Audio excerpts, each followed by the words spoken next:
പത്മജ വേണുഗോപാൽ തിരുവനന്തപുരത്ത് എത്തിയിരിക്കുകയാണ്. ബിജെപി പ്രവർത്തകർ വലിയ സ്വീകരണമാണ് നൽകുന്നത്. തത്സമയ ദൃശ്യങ്ങളാണ് പ്രേക്ഷകർ കാണുന്നത്.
പത്മജ വേണുഗോപാൽ ഡൽഹിയിൽ നിന്നും ബിജെപി അംഗത്വം സ്വീകരിച്ച ശേഷം തിരുവനന്തപുരത്തേക്ക് തിരിച്ചെത്തിയിരിക്കുന്ന കാഴ്ചയാണ് നമ്മൾ കാണുന്നത്. തത്സമയ ദൃശ്യങ്ങളാണ് വിമാനത്താവളത്തിന് പുറത്തു നിന്നുള്ള തത്സമയ ദൃശ്യങ്ങളാണ് പ്രേക്ഷകർ കാണുന്നത്. ഇപ്പോൾ മാധ്യമങ്ങളോട് പ്രതികരിക്കുന്നില്ല എന്ന് വേണം മനസ്സിലാക്കാൻ. അല്പസമയത്തിനകം പത്മജ വേണുഗോപാൽ മാധ്യമങ്ങളോട് പ്രതികരിക്കും. എന്തായാലും വിമാനത്താവളത്തിൽ പ്രതികരണമില്ല എന്ന് വേണം മനസ്സിലാക്കാൻ. അധ്യക്ഷൻ കെ സുരേന്ദ്രൻ പത്മജയ്ക്കൊപ്പമുണ്ട്. കേരളത്തിന് ചുമതലയുള്ള ബിജെപി ജനറൽ സെക്രട്ടറി പ്രകാശ് ജാവദേക്കറിൽ നിന്ന് കഴിഞ്ഞ ദിവസമാണ് ബിജെപി അംഗത്വം പത്മജ വേണുഗോപാൽ സ്വീകരിച്ചത്. അതിനുശേഷം ഡൽഹിയിൽ നിന്നും മടങ്ങിയെത്തി. ഇപ്പോൾ വലിയ സ്വീകരണമാണ് ബിജെപി പ്രവർത്തകർ പത്മജ വേണുഗോപാലിന് നൽകിയിരിക്കുന്നത്. വലിയ പ്രവർത്തകരുടെ വലിയ കൂട്ടം അവിടെ ഉണ്ടായിരുന്നു. ഇപ്പോൾ ബിജെപി സംസ്ഥാന അധ്യക്ഷൻ കെ സുരേന്ദ്രനൊപ്പം പത്മജ അവിടെ നിന്നും മടങ്ങുന്ന കാഴ്ച നമ്മൾ കാണുന്നു. എന്തായാലും ഇന്ന് മാധ്യമങ്ങളെ കാണുന്നുണ്ട് പത്മജ വേണുഗോപാൽ എന്നാണ് മനസ്സിലാക്കുന്നത്. ഇപ്പോൾ പ്രതികരണമുണ്ടായില്ല. നിരവധി സൈബർ ആക്രമണങ്ങൾ, ഒപ്പം കോൺഗ്രസ് നേതാക്കളുടെ ഭാഗത്തു നിന്ന് വരെ പല രീതിയിലുള്ള പ്രതികരണങ്ങൾ ഉണ്ടായിരുന്നു. അതിനെല്ലാം ഒരു മറുപടി പത്മജയിൽ നിന്ന് പ്രതീക്ഷിക്കുന്നുണ്ട്.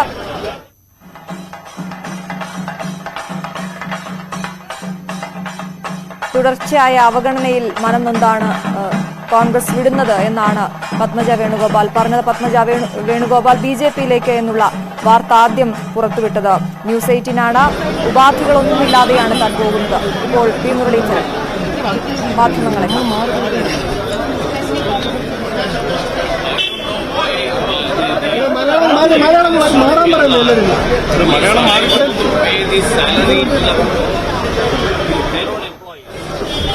who is unable to give pension if he criticizes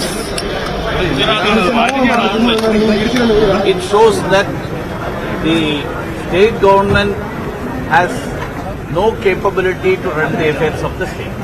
Sir, CM has indirectly also said that Congress's people are not staying in the party and Congress is very insecure about it. See, Communist Party has been limited to a state party in Kerala. the party which ruled Bengal for 30 years. They don't have MLAs there. In Tripura, they have ruled for more than a quarter century. They have hardly a couple of MLAs.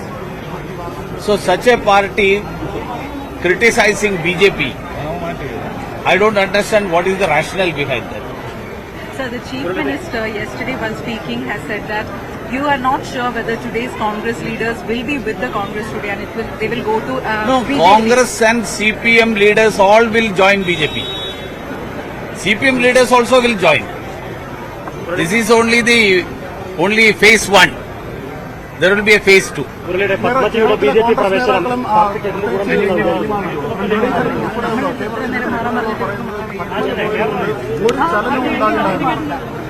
K മുരളീധരനെ കുറിച്ച് നമുക്ക് എല്ലാവർക്കും അറിയാലോ.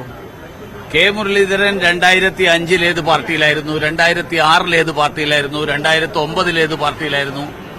5 or 6 തവണ K Muraleedharan party മാറിയിട്ടുണ്ട്. കൊടുവള്ളിയിൽ തോറ്റിട്ടുണ്ട്, വടക്കാഞ്ചേരിയിൽ തോറ്റിട്ടുണ്ട്, വയനാട്ടിൽ 3ാം സ്ഥാനത്തായിട്ടുണ്ട്. അപ്പൊ K Muraleedharan ഇന്ന് പറയുന്നതിൽ വളരെ ഗൌരവത്തിൽ കാണേണ്ട ആവശ്യമില്ല. നാളെ കെ മുരളീധരൻ ആ സമയത്ത് പറയേണ്ടത് പറയും. അല്ല, എ കെ ആന്റണിയുടെയും കെ കരുണാകരന്റെയും മാധവറാവു സിന്ധ്യയുടെയും ജിതേന്ദ്ര പ്രസാദിന്റെയും ഉൾപ്പെടെ കോൺഗ്രസിന്റെ തലമൂത്ത നേതാക്കന്മാരുടെ മക്കൾ ആ പാർട്ടിയിൽ നിന്ന് രാജിവെച്ച് BJPയിലേക്ക് വരുന്നുണ്ടെങ്കിൽ കോൺഗ്രസിനെ കുറിച്ച് വളരെ വ്യക്തമായിട്ട് അറിയുന്ന ആളുകളാണ് ഇവരെല്ലാവരും. കോൺഗ്രസിൽ ജനിച്ചു വളർന്ന് ആ കോൺഗ്രസ് കുടുംബത്തിന്റെ ഭാഗമായിരുന്ന ആളുകൾ. അങ്ങനെയുള്ള ആളുകൾ കോൺഗ്രസിന്റെ അഴിമതിയിൽ, കോൺഗ്രസിലെ തൊഴുത്തിൽ കുത്തിൽ മനം മടുത്തു വരുന്നുണ്ടെങ്കിൽ 2 കാരണങ്ങളെ അതിനുള്ളൂ. ഒന്ന്, നരേന്ദ്രമോദി എന്നുള്ള നേതാവിന്റെ നേതൃത്വത്തിലാണ് ഭാവി ഇന്ത്യ മുന്നോട്ട് പോകാൻ പോകുന്നത്. 2, രാഹുൽ ഗാന്ധിയുടെ നേതൃത്വത്തിൽ ഇനിയും തുടരുന്നത് ആത്മഹത്യാപരമാണ്. ഈ 2 കാരണങ്ങൾ.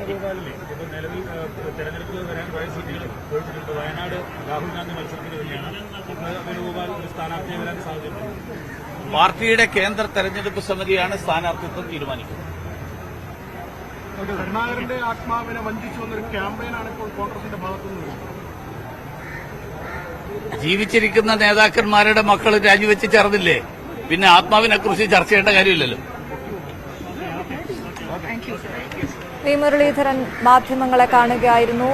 എന്തായാലും വലിയ ആത്മവിശ്വാസത്തിലാണ് BJP എന്നുള്ളതാണ് അദ്ദേഹത്തിന്റെ വാക്കുകളിൽ നിന്ന് നമുക്ക് മനസ്സിലാകുന്നത്. ഇപ്പോൾ BJP ആസ്ഥാനത്ത് നിന്നും BV അരുൺ നമുക്കൊപ്പം ചേരുന്നു. അരുൺ, എന്തായാലും പത്മജ വേണുഗോപാൽ തിരുവനന്തപുരത്തേക്ക് മടങ്ങിയെത്തുന്നു. അതിന് പിന്നാലെയുള്ള വി മുരളീധരന്റെ വാക്കുകളാണ് നമ്മൾ കേട്ടത്. വലിയ ആത്മവിശ്വാസം ആ വാക്കുകളിൽ നിഴലിക്കുന്നുണ്ടല്ലേ?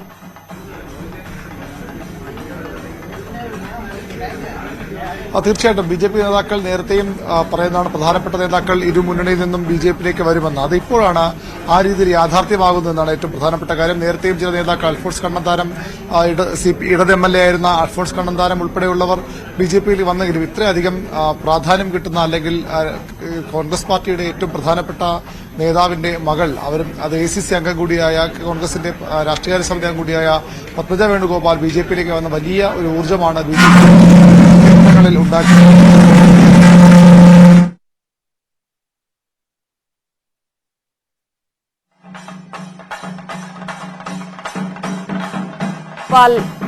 BJP ആസ്ഥാനത്തേക്ക് എത്തും. അവിടെ നിന്ന് വിവരങ്ങളാണ് VV അരുൺ നൽകിക്കൊണ്ടിരുന്ന. അവിടെ വാർത്താ സമ്മേളനമുണ്ട്. മാധ്യമങ്ങളെ കാണും പത്മജ വേണുഗോപാൽ. പല കാര്യങ്ങൾക്കുമുള്ള മറുപടി പത്മജയിൽ നിന്ന് പ്രതീക്ഷിക്കുന്നുണ്ട് ഇന്നത്തെ വാർത്താ സമ്മേളനത്തിൽ. അല്പസമയം മുമ്പാണ് വിമാനത്താവളത്തിലേക്ക് പത്മജ വേണുഗോപാൽ എത്തിയത്. അരുൺ തുടരാം. എപ്പോഴാണ് ഇവർ അവിടേക്ക് എത്തുക? എത്തിയ ഉടനെ തന്നെ വാർത്താ സമ്മേളനം ഉണ്ടാകുമോ? വിവരങ്ങൾ.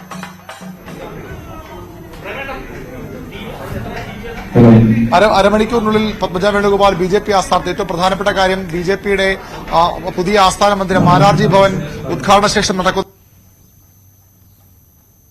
അതാണ് ആദ്യ ചടങ്ങ് കൂടിയാണ് ഇത് എന്നുള്ള പ്രത്യേകത കൂടിയുണ്ട്.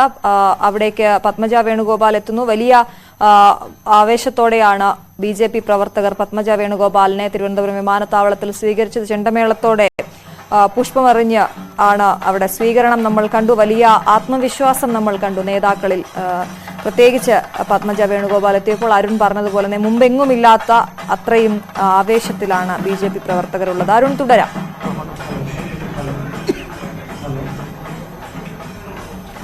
BJPയുടെ ആസ്ഥാന മന്ദിരം ഉദ്ഘാടനം ചെയ്ത ശേഷമുള്ള ആദ്യ വാർത്താ സമ്മേളനമാണിത്. ഈ വാർത്താ സമ്മേളന ഹാളിൽ അതുതന്നെ കോൺഗ്രസിന്റെ ഏറ്റവും പ്രധാനപ്പെട്ട നേതാവിന്റെ ലീഡറുടെ മകൾ തന്നെ ആ വാർത്താ സമ്മേളനത്തിലൂടെ അവരുടെ വരവ് അറിയിക്കുന്ന ഏറ്റവും പ്രധാനപ്പെട്ട കാര്യമാണ്. നമുക്കറിയാം, പതിറ്റാണ്ടുകളായി തലസ്ഥാനത്ത് ജീവിച്ച, തലസ്ഥാനത്ത് പ്രവർത്തന കേന്ദ്രമാക്കിയ നേതാവ് കൂടിയാണ് പത്മജ വേണുഗോപാൽ. പക്ഷേ അടുത്ത കാലത്ത് തൃശൂരിലേക്ക് മാറിയവർ തിരുവനന്തപുരത്ത് ഇന്ന് എത്തിയത്, അല്പസമയം മുമ്പ് തിരുവനന്തപുരം വിമാനത്താവളത്തിയത് BJPയുടെ അംഗത്വം സ്വീകരിച്ച ശേഷമാണ്. BJPയുടെ നേതാവായാണ് എത്തിയത്. BJP പ്രവർത്തകരാണ് അവരെ സ്വീകരിക്കാൻ, മഹിളാ മോർച്ച പ്രവർത്തകർ അടക്കമുള്ളവരാണ് പത്മജ വേണുഗോപാലിനെ സ്വീകരിക്കാൻ അവിടെ എത്തിയത്.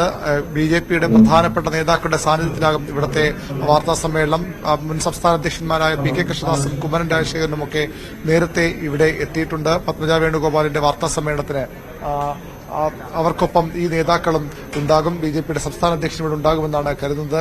വി മുരളീധരനടക്കമുള്ള നേതാക്കൾ നേരത്തെ തന്നെ വിമാനത്താവളത്തിലും അവരെ സ്വീകരിക്കാൻ എത്തിയിരുന്നു. BJPക്ക് വല്ലാത്തൊരു ഊർജ്ജം തന്നെയാണ് സ്വാഭാവികമായും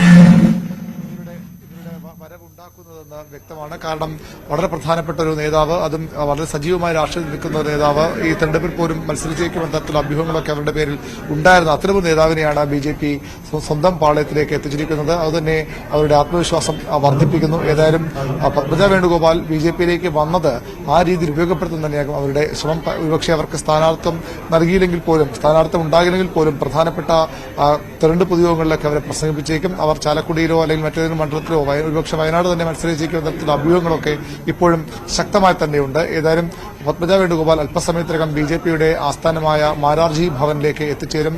ഏറെക്കാലം എക്കാലത്തും കെ കരുണാകരന്റെ രാഷ്ട്രീയ എതിരാളികളുടെ കൂട്ടത്തിൽ CPM-നൊപ്പം തന്നെ ഉണ്ടായിരുന്നു BJPയും. അദ്ദേഹം കോൺഗ്രസ് വിട്ടു പോയിട്ടും BJPയുടെ ഭാഗമാകാനോ BJPയുമായി ഏതെങ്കിലും തരത്തിലുള്ള സഖ്യത്തിനോ തയ്യാറായ നേതാവല്ല. അത്തരമൊരു നേതാവിന്റെ മകളാണ് BJPയിലേക്ക് എത്തുന്നത് തന്നെ എത്രത്തോളം തിരിച്ചടിയാണ് കോൺഗ്രസിന് ഇത് ഉണ്ടാക്കുന്നത്. അത് പരമാവധി മുതലെടുക്കാൻ ശ്രമത്തിലാണ് BJPക്കൊപ്പം സംസ്ഥാനത്തെ CPM-ഉം ഇടതു നേതൃത്വവും ആ ഒരു രാഷ്ട്രീയം തിരിച്ചറിയുന്നവരാണ്. അത് ആ പരമാവധി പ്രചരണ വിഷയമാക്കാൻ ആഗ്രഹിക്കുന്നവരാണ്. പത്മജ വേണുഗോപാലിന്റെ വാർത്താ സമ്മേളനത്തിനും വലിയ പ്രത്യേകതകളുണ്ട്. കാരണം ഇന്നലെ അവർ വളരെ കുറച്ച് മാത്രമാണ് മാധ്യമങ്ങളോട് ഡൽഹിയിൽ സംസാരിച്ചത്. കോൺഗ്രസിന് വലിയ അവഗണന നേരിട്ടത് പറയുമ്പോൾ അതെങ്ങനെയാണ് അവഗണന നേരിട്ടത്? കോൺഗ്രസ് നേതൃത്വം എല്ലാം അവർക്ക് നൽകിയെന്ന് അവകാശപ്പെടുന്നവരാണ്. അതുകൊണ്ട് തന്നെ അതിനുള്ള മറുപടി സ്വാഭാവികമായി ഉണ്ടാകും. രാഹുൽ മാങ്കൂട്ടത്തിനെ പോലുള്ള യുവ നേതാക്കൾ അവർക്കെതിരെ മോശം ഭാഷയിൽ സംസാരിച്ചു എന്ന തരത്തിലുള്ള വിമർശനങ്ങളുണ്ട്. അതിനുള്ള മറുപടി ഇവിടെ ഉണ്ടാകുമെന്ന് ഉറപ്പാണ്. ഏതായാലും അല്പസമയത്തിനകം പത്മജ വേണുഗോപാൽ ഇവിടേക്ക് എത്തിച്ചേരും. ഈ BJPയുടെ ആസ്ഥാനത്തേക്ക്, മാരാർജി ഭവനിലേക്ക്, അവിടുത്തെ ആദ്യ വാർത്താ സമ്മേളനത്തിൽ പങ്കെടുക്കാൻ പത്മജ വേണുഗോപാൽ അല്പസമയത്തിനകം ഇവിടേക്ക് എത്തിച്ചേരും. ശരി, VV അരുണാണ് അവിടെ നിന്നും വിവരങ്ങൾ നൽകിക്കൊണ്ടിരിക്കുന്നത്. വളരെ വേഗം നമുക്ക് പത്മജ വേണുഗോപാലിന്റെ വാർത്താ സമ്മേളനത്തിലേക്ക് എത്താം, ഒരു ചെറിയ ഇടവേളയ്ക്ക് ശേഷം.